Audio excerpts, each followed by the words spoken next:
अस्सलाम वालेकुम dear students, 10th class computer का जो हमारा आज का लेक्चर है, इसके अंदर हम अपनी एक्सरसाइज के लास्ट 3 प्रोग्राम को देखेंगे, 8, 9 एंड 10 को। देखते हैं कि जी इन प्रोग्राम का क्या सोल्यूशन होने वाला है। फर्स्ट ऑफ ऑल स्टूडेंट्स, मैंने एक स्ट्रक्चर बना दिया आपके सामने, इंक्लूड की फाइल शामिल कर दी, वॉइड मेन कर दिया और साथ में उसकी ब्रैकेट लगा दी। अब हमारे पास जो प्रोग्राम है, write a program that takes monthly income and monthly expenses of the user. Monthly income ले और मंथली एक्सपेंसेस ले। तो सबसे पहले तो यहीं से स्टार्ट कर लेते हैं कि जी एक बंदे के मंथली इनकम, एम आई कर देता हूं, आप इसको कंप्लीट वर्ड लिखना चाहे तो वो भी लिख सकते हैं, monthly income and monthly expense, M E, ठीक है जी। और मंथली एक्सपेंसेस में उसकी मुख्तलिफ चीजों की जो है वो कह रहा है कि जी चीजें शामिल है, जैसे कि इलेक्ट्रिसिटी का बिल है, इलेक्ट्रिसिटी बिल ईबी, और साथ में है जी उसका गैस बिल जीबी। आप शॉर्ट फॉर्म में नहीं लेना चाहते स्टूडेंट्स, आप कंप्लीट वर्ड लिख सकते हैं। मैं जस्ट जल्दी ताकि इसको यहाँ पे बोर्ड पे कर सकूं, इसलिए मैंने इसको यहाँ पे सिंपल से वर्ड लिख लिए। और उसमें फूड एक्सपेंसेस सपोज कर लें, फूड एक्सपेंस कर लें, ठीक है जी। तो ये कुछ उसके एक्सपेंसेस हैं और ये निकालने के बाद हमने करना क्या है, वो कहता है कि जी आपने उसकी ये कुछ चीजें जो है वो कैलकुलेट करनी है। प्रोग्राम ऐसा बनाए कि ये सारी चीजें कैलकुलेट हो सके। क्या क्या? Total monthly expense, total monthly expense, total yearly expense, ये भी कैलकुलेट हो सके उसका। इसके अलावा उसका मंथली सेविंग्स जो है, एमएस, मंथली सेविंग्स, ये आपको वेरिएबल्स कभी भी याद नहीं रहेंगे, इसलिए मैं कभी भी ये रिकमेंड नहीं करूंगा कि आप ये वेरिएबल्स लिखें, लेकिन जस्ट मैं ये कर रहा हूं कि ताकि ये जल्दी से यहां पे कर सकूं, और इसलिए मैंने यहां पे ये कर दिया। तो उसके अलावा मंथली सेविंग्स होगी जी, ईयरली सेविंग्स हो गई, यहां पे बना लेते हैं वो वेरिएबल ईयरली सेविंग्स। इसके अलावा आप कह सकते हैं एवरेज सेविंग्स पर month, average savings per month, या फिर इसको आसान कर लेते हैं एवरेज सेविंग्स पर मंथ, समझ आ जाएगी आपको, एवरेज सेविंग्स पर मंथ, ठीक है जी।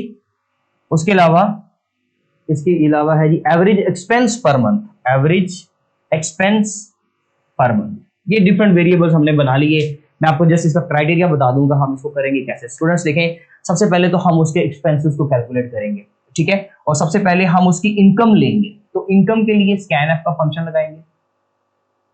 किसके लिए जी? इनकम के लिए, ताकि उसकी टोटल इनकम तो जरा पता चले ना क्या है। तो उसके लिए हमने लिख दिया monthly income. Okay, monthly income हम गेट कर लेंगे एंड के साइन के साथ। इसके अलावा मंथली एक्सपेंस जो है वो आपने कैलकुलेट करना है, लेकिन मंथली एक्सपेंस कैसे कैलकुलेट होगा? उसका इलेक्ट्रिसिटी का बिल, उसका जो है वो दूसरा बिल जो था उसका किस चीज का बिल था जी? ये गैस बिल और ये फूड एक्सपेंसेस। ये तीन चीजें अगर ऐड करेंगे तो आपके पास उसका एक्सपेंस निकल आएगा। तो पहले ये तीनों चीजें आप स्कैनएफ के फंक्शन के जरिए से ये भी गेट करें, स्कैनएफ का फंक्शन लगाएं, ये तीनों चीजें गेट करें, फॉर्मेट स्पेसिफायर लगाएं, तीन तरह के डी, डी और डी, और उसके बाद आप एंड लगा दें जी।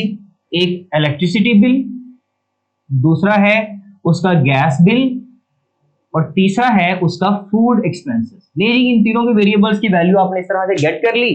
अब आप उसका जो है वो टोटल जो है मंथली एक्सपेंस, मंथली एक्सपेंस निकाल सकते हो। इन तीनों को ऐड कर दें, ईबी को, जीबी को, यानी कि उसका जो गैस बिल है और उसका फूड एक्सपेंसेस को ऐड करें। नहीं स्टूडेंट्स, अब आपने उसका मंथली एक्सपेंस निकाल लिया, ठीक है जी। अब उसकी मंथली सेविंग्स निकाल लें, आपको आसानी से यहाँ पे फौरन कवर हो जाएगा।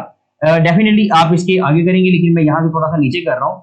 ले जी, यहाँ पे कर लेते हैं मंथली सेविंग्स कैसे निकलेंगी। स्टूडेंट्स, मंथली सेविंग्स निकलेंगी भाई, जितना वो एक्सपेंस कर देता है उसके बाद जो पीछे बचता है आपके उसकी टोटल बिल में से, देखिए ना, उसकी टोटल सैलरी है सपोज, मंथली इनकम जो भी है 1 लाख रुपए सपोज, उसमें से एक्सपेंस निकाल देते हैं, मंथली एक्सपेंस।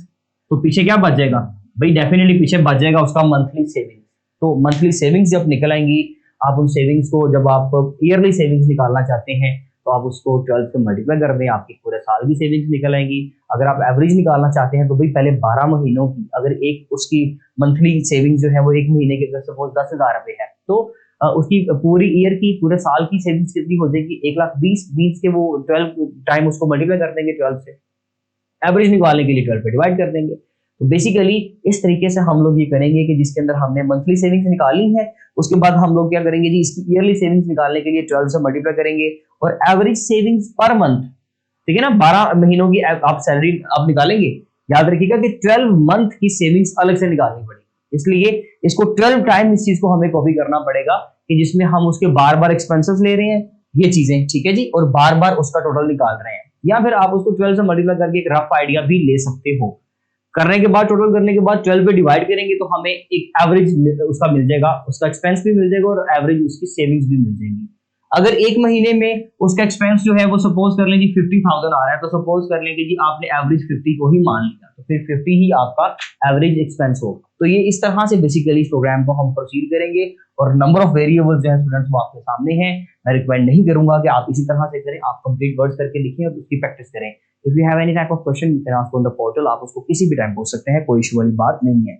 नेक्स्ट हमारे पास एक प्रोग्राम है जी, राइट अ प्रोग्राम, कि जो एक कैरेक्टर पहले गेट करे, फिर एक नंबर गेट करे, और उसके बाद हमें क्या दे आंसर में, नया कैरेक्टर शिफ्ट करके। मींस के programme should jump number of steps from the character, यानी कि एक कैरेक्टर एक ले और एक नंबर ले, और फिर जो है वो उसको, मतलब सपोज कर ले इस तरह से, मैं ये कहना चाह रहा हूं कि इंट एक नंबर ले,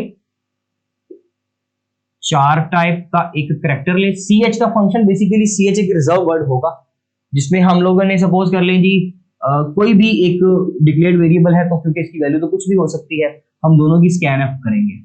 स्कैनएफ के जरिए से दोनों को गेट करते हैं।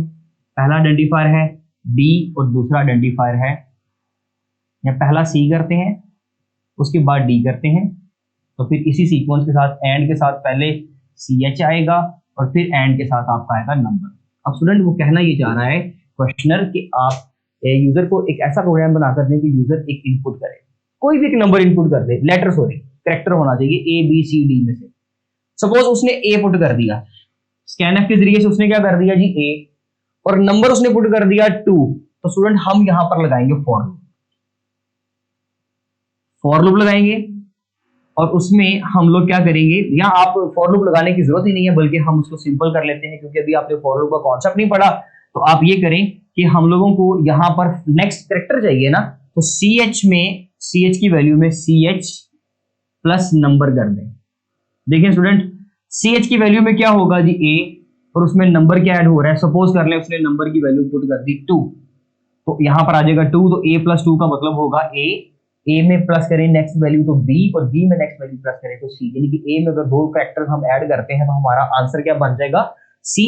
तो हमारे इस ch के अंदर स्टूडेंट c आ जाएगा, और ये बाय डिफॉल्ट चलेगा, इसमें हमें बिल्कुल इस चीज की टेंशन नहीं लेनी कि कैरेक्टर में नंबर कैसे ऐड हो रहा है। तो ये बेसिकली ch एक रिजर्व वर्ड के तौर पे काम करेगा और आपका कैरेक्टर वो गेट भी कर लेगा, ठीक है जी। तो ch में जो भी वैल्यू होगी उसको स्टूडेंट्स प्रिंटफ के जरिए से हम लोग गेट कर लेते हैं जी, क्योंकि ch कैरेक्टर टाइप का है तो यहाँ पर c आएगा और यहाँ पर ch की वैल्यू हम गेट कर लेंगे, और वो c होगा डेफिनेटली अगर a और 2 की इनपुट दी है तो।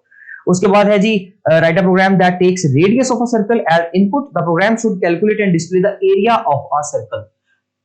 इसके लिए ये है कि आप रेडियस कैलकुलेट कर लें। बेसिकली अगर रेडियस इनपुट ले ली तो समझ लीजिए सारा काम हो गया आपका। इनपुट में रेडियस लें और आंसर में आपने क्योंकि एरिया दिखाना है तो वो वेरिएबल पहले बना लें। स्कैनएफ के जरिए से स्टूडेंट्स रेडियस की वैल्यू गेट करें, परसेंटेज डी होगा एंड रेडियस का आप इस तरह से वेरिएबल गेट करें। जो भी रेडियस की वैल्यू को पुट करेगा उसके ऊपर आप एरिया का फॉर्मूला लगा लें। एरिया का फॉर्मूला होगा जी 3.1416, क्योंकि पाई आर स्क्वायर होता है, पाई की वैल्यू तो फिक्स है, कांस्टेंट है, तो हमने वो यहाँ पे खुद ही लिख दी पाई आर स्क्वायर। आर स्क्वायर नहीं लिख सकते तो हम ये कर लेते हैं, रेडियस को 2 बार मल्टीप्लाई कर लेते हैं, उसका मतलब भी तो स्क्वायर ही होगा ना भाई। तो ले जी आपका पाई आर स्क्वायर कैलकुलेट होगा, आंसर ए में आ जाएगा। और प्रिंटफ की स्टेटमेंट के जरिए से, क्योंकि ए जो है आपका इंट टाइप का है, तो आपने इस तरह से ए को यहां पर प्रिंट करवा लिया। स्टूडेंट ये था जी आपका आज का लेक्चर, जिसके अंदर हमने ये लास्ट 3 प्रोग्राम्स को देखा। इंशाल्लाह मिलते हैं अपने नेक्स्ट लेक्चर के साथ, तब तक के लिए अल्लाह हाफ़िज़।